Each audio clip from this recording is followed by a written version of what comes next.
Hello नमस्कार साथियों। DSSB paramedical 2026 की एक वैकेंसी आई है, उसके बारे में अपन बात करते हैं। तो डीएसएसबी की वैकेंसी आई है जिसमें पैरामेडिकल की वैकेंसी में 3 पैरामेडिकल स्ट्रीम की पोस्टेज है। ठीक है, तो उसके बारे में अगर बात करूं तो रेडियोग्राफर्स की, ऑप्टोमेट्रिक्स की और जूनियर लेबोरेटरी असिस्टेंट यानी कि जूनियर एलए की पोस्ट है। ठीक है, तो तीनों की पोस्ट आई है डीएसएसबी में। ठीक है, तो उसके बारे में अगर मैं बात करूं कि इसकी क्या क्या पोस्ट है, किस किस बारे में अपन डिस्कस करेंगे। ठीक है, तो ये है Delhi subordinate service selection board. मैं आपको बताऊं ये सेंटर की वैकेंसी है जो दिल्ली डीएसएसबी की ये हैंडल करता है और ये पोस्ट निकालता है। इसके बारे में आपको बताऊं कि कौन कौन सी पोस्ट के बारे में। ठीक है, पहली बात तो ये है कि ये एप्लीकेशन कब से स्टार्ट है। ठीक है, तो मैंने कहा कि ये एप्लीकेशन जो स्टार्ट है वो 27 फरवरी से स्टार्ट है। ठीक है, 27 फरवरी से स्टार्ट है बच्चों। 27 तारीख से ये स्टार्ट है और 28 मार्च 2026 तक है ये। 27 फरवरी 2026 से स्टार्ट है, 28 मार्च 2026 तक। ठीक है, इसमें कुछ पोस्ट है उसके बारे में अगर मैं बात करूं। ठीक है, तो अपने को किस किस पोस्ट से मतलब है उसकी बात करेंगे। केवल पैरामेडिकल की पोस्ट की बात करूंगा मैं। ठीक है, तो मैंने कहा कि रेडियोग्राफर की पोस्ट है। ठीक है, रेडियोग्राफर की पोस्ट है जिसमें अलग अलग, मैंने कहा कि जनरल की 51 पोस्ट है, 16 ओबीसी की है, एससी की जो है 7 है और एसटी की 10 है। ठीक है, ईडब्ल्यूएस की 12 पोस्ट है, ऐसे टोटल 96 पोस्ट है। ठीक है, और पीएच कैटेगरी के लिए अलग से है। मैंने कहा पीएच कैटेगरी के लिए 10 और ये 6 पोस्ट है। ठीक है, तो फिर उसके बाद में फिर मैंने कहा कि ऑप्टोमेट्रिक्स की अगर बात करें तो ऑप्टोमेट्रिक्स के लिए मैंने कहा कि ठीक है, इसमें 8 पोस्ट है जनरल की, 3 ओबीसी की है, 2 एससी की है, 1 एसटी की है, ऐसे 15 पोस्ट है। ठीक है, जूनियर रेडियोग्राफर, इसमें देखो एक तो रेडियोग्राफर की पोस्ट है, एक जूनियर रेडियोग्राफर की पोस्ट है। रेडियोग्राफर की पोस्ट है उसमें 96 पोस्ट है। ठीक है, और जो जूनियर रेडियोग्राफर जो है इसके लिए कितनी पोस्ट है, मैंने कहा 10 पोस्ट है जिसमें जनरल की 5, ओबीसी की 4। ठीक है, और एक ईडब्ल्यूएस की है, इससे कुल मिलाकर के इसमें 10 पोस्ट है भाई जूनियर रेडियोग्राफर की। ठीक है, तो ये तो हो गई रेडियोग्राफर की, दो हो गई, दो यानी कि रेडियोग्राफर और जूनियर रेडियोग्राफर। ठीक है, उसके बाद में देखिएगा नेक्स्ट है। ठीक है, तो मैंने कहा कि इसमें और जूनियर लेबोरेटरी असिस्टेंट। ठीक है, जूनियर लेबोरेटरी असिस्टेंट जो है इसकी पोस्ट है बच्चों। जूनियर लेबोरेटरी असिस्टेंट में जनरल की 2 पोस्ट है। ठीक है, एक है वो एससी की है। ठीक है, ईडब्ल्यूएस की है। तो मैंने कहा कि एक इसमें 2 पोस्ट है, सिर्फ कितनी पोस्ट है एलए की, जूनियर एलए की सिर्फ 2 पोस्ट है भाई। ठीक है, तो ये तीनों जो पैरामेडिकल की स्ट्रीम है जो डीएसएसबी हैंडल करती है, इसके बारे में आपको डिस्कस करते हैं। इसमें क्या चीज है वो सारी जानकारी आपको देते हैं इसके बारे में। ठीक है, फिर बात करते हैं ये रेडियोग्राफर जो है उसकी पोस्ट है। रेडियोग्राफर की जो पोस्ट है मैंने कहा कि ये 96 पोस्ट है इसकी। ठीक है, रेडियोग्राफर की कितनी पोस्ट है भाई, 96 पोस्ट है। ठीक है, इसके बारे में मैंने कहा कि ये पोस्ट जो है वो 96 पोस्ट है रेडियोग्राफर की, अलग अलग कैटेगरी के हिसाब से। इसकी क्वालिफिकेशंस क्या है। ठीक है, रेडियोग्राफर की क्वालिफिकेशंस की मैं बात करूं तो मैंने कहा कि 10th+2 तो होना ही है, 10th+2 तो होता ही है। ठीक है, उसके साथ में मैंने कहा कोई भी science from the recognise board university से 10th+2 होना चाहिए। उसके अलावा मैंने कहा सर्टिफिकेट होना चाहिए। ठीक है, यानी कि 2 साल का सर्टिफिकेट होना चाहिए, या तो डीआरटी होना चाहिए वो, या डीआरआईटी जिसको बोलते हैं। ठीक है, या फिर बीआरटी या बीआरआईटी।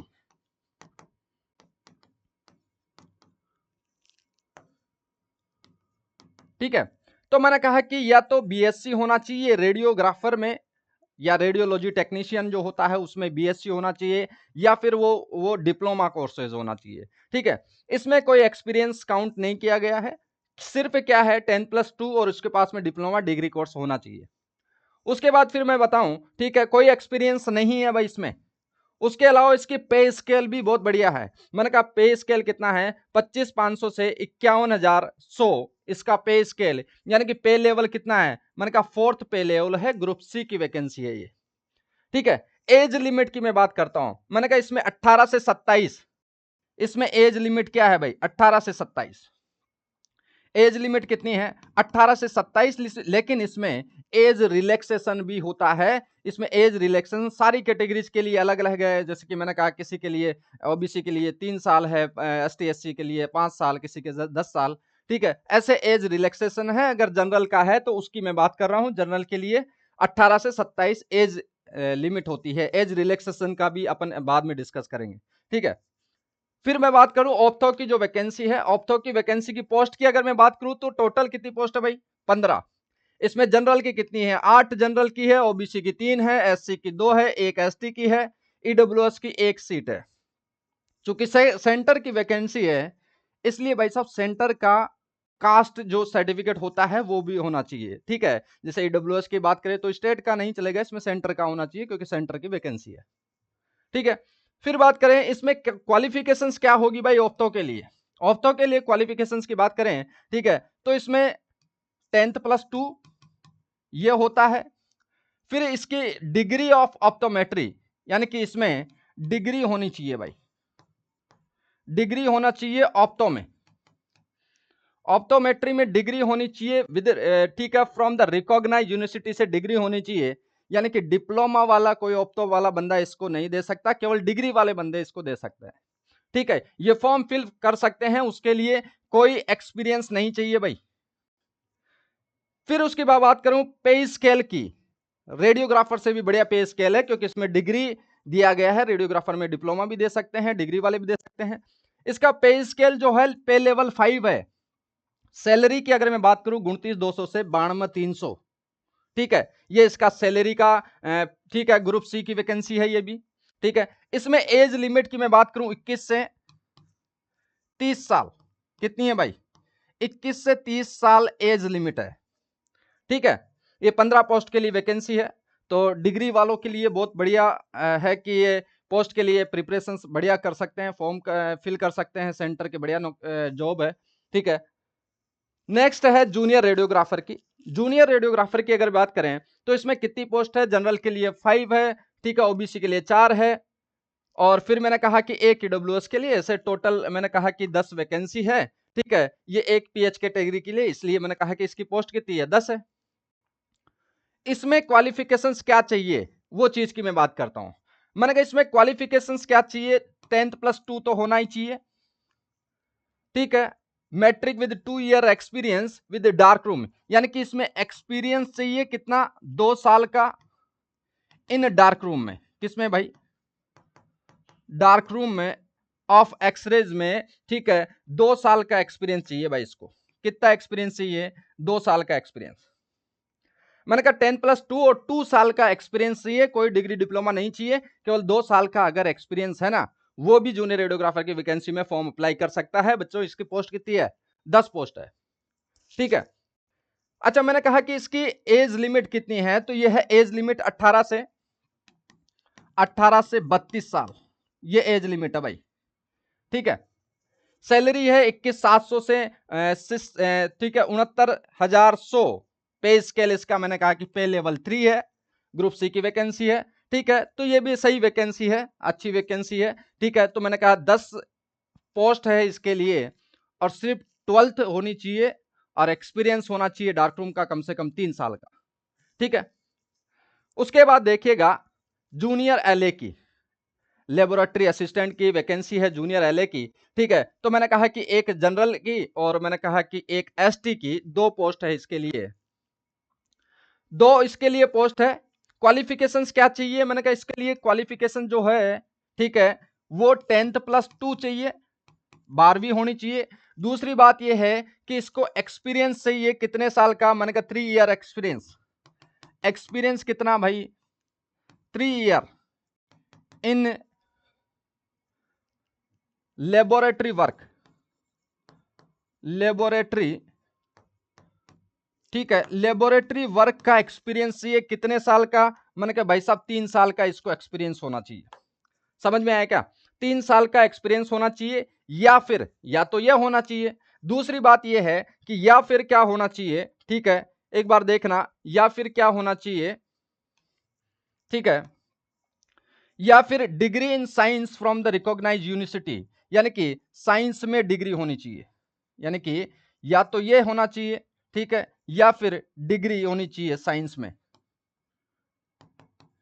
यानी कि बीएससी वगैरह होना चाहिए भाई, ठीक है, रिकॉग्नाइज यूनिवर्सिटी से ये इसमें फॉर्म अप्लाई कर सकता है बच्चों, ठीक है।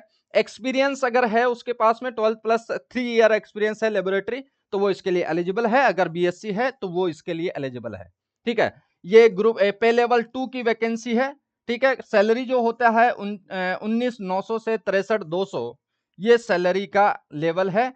एज लिमिट की अगर मैं बात करूं तो 18 से 27 ईयर, ठीक है भाई साहब। इसमें एज रिलैक्सेशन मिलेगा, मैं आपको बताऊंगा कि कौन सी कैटेगरी के लिए कितना एज रिलैक्सेशन है।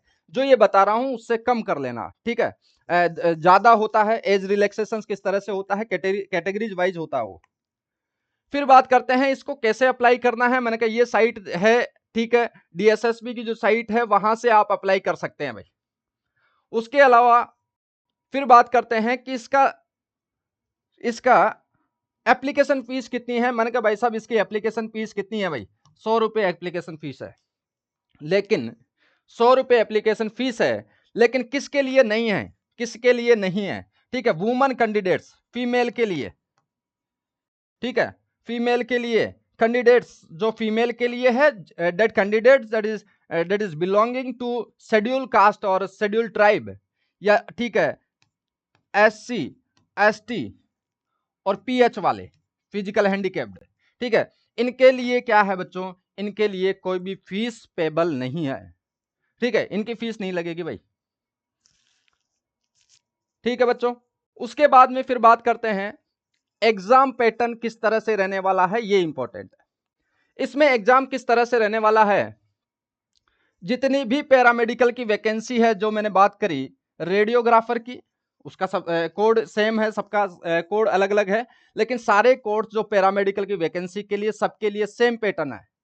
मैंने कहा कि कैसा पैटर्न है, 2 घंटे का पेपर होगा। कितने घंटे का भाई, 2 आवर का पेपर होगा, 2 घंटे का पेपर होगा। कितने क्वेश्चंस आएंगे, मैंने कहा 200 क्वेश्चंस होंगे भाई। कितने क्वेश्चंस, 200 क्वेश्चंस। कितने नंबर के, मैंने कहा 200 नंबर के। 200 क्वेश्चंस 200 नंबर के, यानी कि हर क्वेश्चंस कितने नंबर का हो गया बच्चों, 1 नंबर का होता है। हर क्वेश्चन कितने नंबर का, 1 नंबर का होता है, ठीक है। इसमें माइनस मार्किंग भी होती है, वो आपको बताएंगे। माइनस मार्किंग होती है -1/4 या फिर 0.25।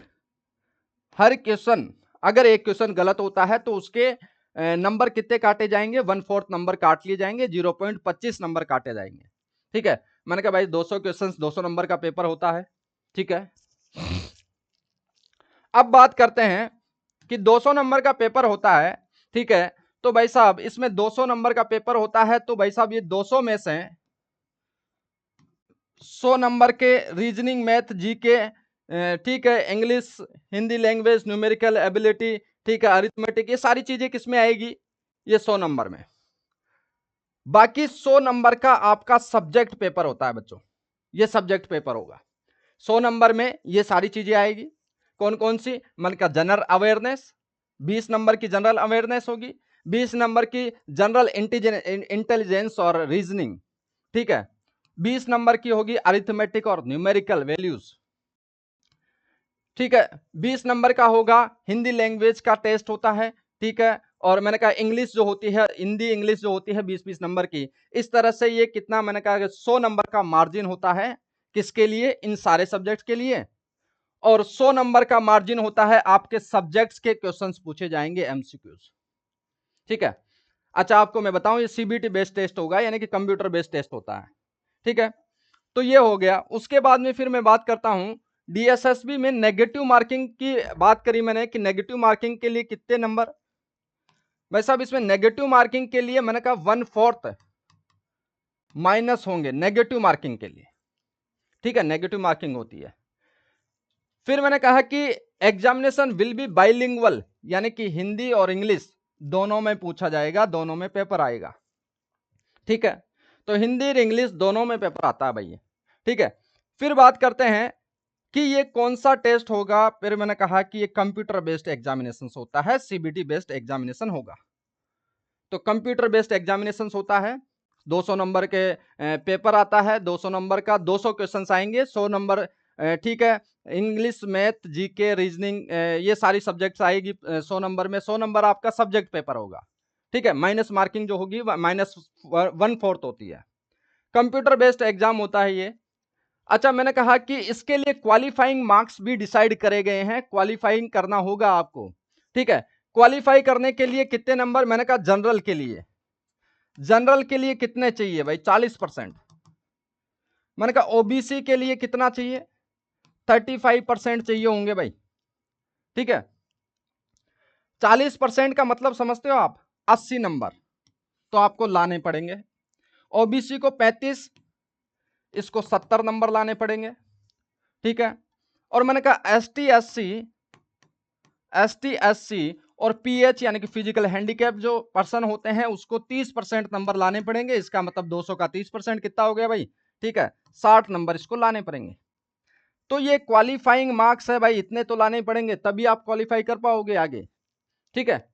और फिर इसमें दे रखा है ex serviceman will be given 5% relaxation, 5% का रिलैक्सेशन होगा। इसका मतलब 5% का रिलैक्सेशन का मतलब यह है कि अगर 30% 40% है तो इसमें 5% का उसको 35 हो जाएगा। अगर ओबीसी का कोई सर्विसमैन एक्स सर्विसमैन है, ठीक है, उसके लिए 35 की जगह 30 हो जाएगा। अगर एसटी एससी पीएच कैंडिडेट्स है, वो एक्स सर्विसमैन है तो उसके लिए 30 की जगह 25 हो जाएगा, ठीक है। तो ये क्वालिफाइंग मार्क्स होते हैं बच्चों। फिर बात करते हैं एज रिलैक्सेशन की। मैं बात कर रहा था कि एज रिलैक्सेशन किसी में 27 साल दे रखी है, किसी में 30 साल दे रखी है। तो वो एज रिलैक्सेशन किस तरह से होता है, ठीक है। तो मैंने कहा कि एसटी एसटी के लिए एज रिलैक्सेशन 5 ईयर है। किसी पोस्ट के लिए अगर 27 साल तक दे रखा है तो 27 में 5 और जोड़ दीजिए, अगर वो एसटी एससी का कैंडिडेट है तो उसके लिए ये एज रिलैक्सेशन है। फिर मैंने कहा कि अगर ओबीसी का कैंडिडेट है उसके लिए एज रिलैक्सेशन बच्चों 3 साल है, ठीक है। अगर पीएच कैंडिडेट है उसके लिए एज रिलैक्सेशन बच्चों 10 साल है, ठीक है। और पीएच कैंडिडेट अगर है और वो एसटी का है या एससी का है, ठीक है, एसटी एससी का है तो उसके लिए एज रिलैक्सेशन भाई साहब 15 साल है। और अगर वो ओबीसी का है तो उसके लिए कितना है, मैंने कहा उसके लिए 13 साल है, ठीक है। इसलिए इस तरह से ये एज रिलैक्सेशन अलग अलग होता है, यानी कि ये एज रिलैक्सेशन का कैटेगरी वाइज आपको बेनिफिट्स मिलता है, ठीक है। तो यानी कि सारे आप ये पोस्ट को फिल कर सकते हैं, ठीक है। और ये एक्स सर्विसमैन और ये इन सब की अलग अलग होती है, ठीक है। उसके बाद में देखिएगा, ठीक है, एप्लीकेशन डेट जो दे रखी है मैंने कहा 27 फरवरी से 28 मार्च तक ये एप्लीकेशन फिल कर सकते हैं। इस तरह से डीएसएसबी में ये वैकेंसियां आई हुई है, तो आप अप्लाई कर सकते हैं और प्रिपरेशंस कर सकते हैं। तो यही था आज के लिए। तो thank you all of you students.